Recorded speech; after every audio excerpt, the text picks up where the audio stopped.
राधे राधे, जय श्री कृष्ण। मैं आचार्य मनोज जी महाराज आप सबके सामने उपस्थित हो रहा हूं। बात करते हैं श्रावण मास की।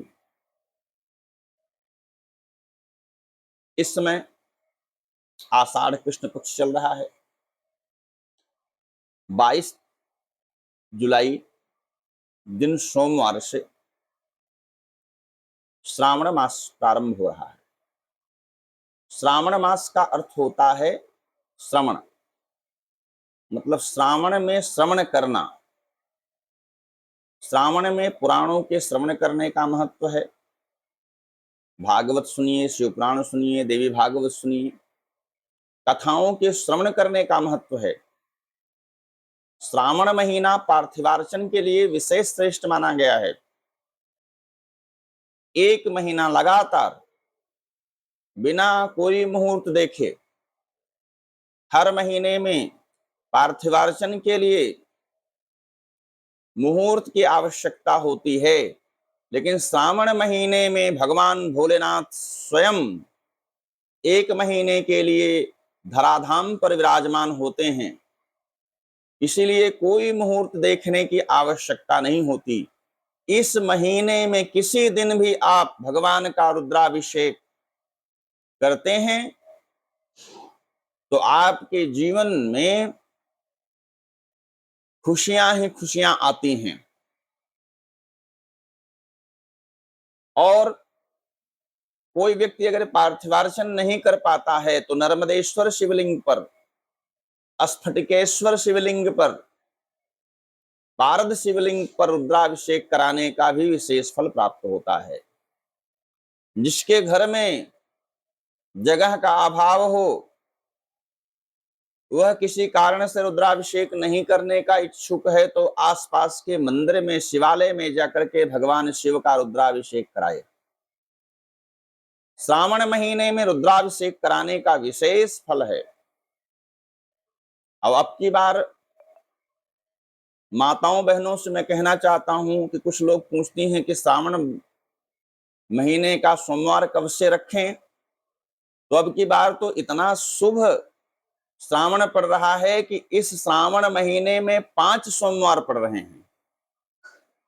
जब 4 सोमवार श्रावण में पड़ते हैं तो एक आषाढ़ मास का सोमवार लेकर के व्रत रखा जाता है, लेकिन अब की बार सोमवार तो 5 पड़ रहे हैं इस श्रावण महीने में, जो कि 22 तारीख से प्रारंभ हो रहा है। 22 जुलाई को सोमवार है और 19 अगस्त को श्रावण महीने का अंतिम सोमवार है।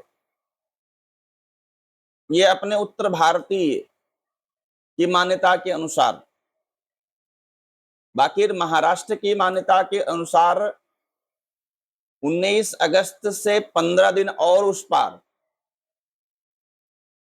15 दिन और श्रावण महीना है। तो भगवान रुद्राभिषेक का अर्थ क्या है? रुद्र माने शिव, रुद्र माने एकादश रुद्र।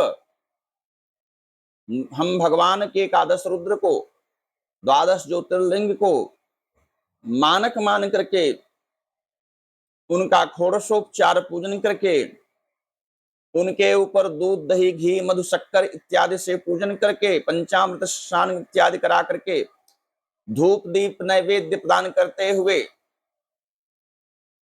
रुद्राष्टाध्यायी का पाठ करते हैं, जो 2 प्रकार से होता है, एक साधारण पाठ, एक नमक शमक से पाठ। यही रुद्राभिषेक कहलाता है। जिसके घर में जिस चीज की कामना हो, लक्ष्मी की कामना हो, इक्षुरक्ष से, मधु से अभिषेक करना चाहिए। घर में सुख शांति पुत्रादिक लाभ के लिए दूध के श्रेष्ठ अभिषेक कराना चाहिए। अलंकार प्रिय विष्णु जलधारा शिव प्रिय। घर में कुछ न हो तो जलधारा से अभिषेक करें। घर में कोई चीज अगर कोई बहुत ही पीड़ादायक हो, घर में कोई बाधा हो, घर में किसी प्रकार से कोई आपत्ति विपत्ति आ रही हो जिसका हमें सामना करना पड़ रहा हो, तो हमें कुशोदक से अभिषेक कराना चाहिए। सर्व व्याधि शांतये। किसी के ऊपर राहु दोष हो तो दुर्वा रस से अभिषेक करें। यश की प्राप्ति करना हो तो घृत से अभिषेक करें। पशु की कामना हो तो दही से अभिषेक करना चाहिए व्यक्ति को। किसी के शरीर में मधुमेह रोग हो तो मधु से अभिषेक कर सकते हैं। पाषाण लिंग में नर्मदेश्वर, स्फटिक लिंग और पारद लिंग, इसके अलावा जिसके पास स्वर्ण लिंग हो, सोने के लिंग पर, रजत लिंग हो, चांदी के लिंग पर,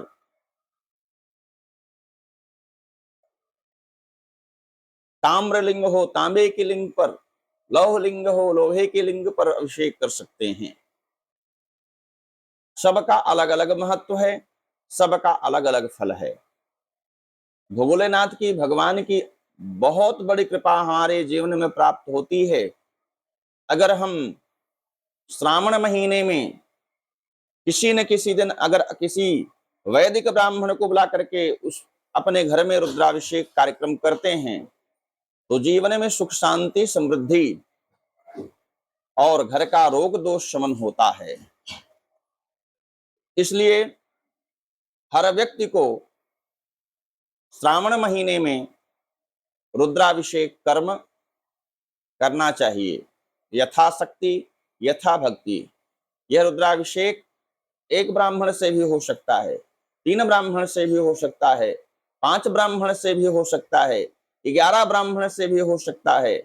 जिसके पास जो शक्ति है उस शक्ति के अनुसार भगवान रुद्र का रुद्राभिषेक करें, भगवान शिव का अभिषेक करें।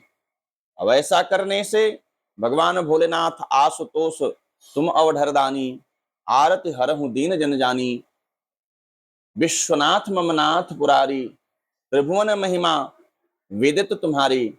भगवान भोलेनाथ प्रसन्न होते हैं और इनका नाम ही भोले है। जैसे कहते हैं भो वैसे कहते हैं ले। तो भगवान भोलेनाथ की कृपा प्राप्त करना है, जीवन में सुख शांति प्राप्त करना है, जीवन की आदि व्याधि दैहिक दैविक भौतिक त्रिविध ताप को नष्ट करना है तो हमें भगवान भोलेनाथ की शरण में जाना पड़ेगा।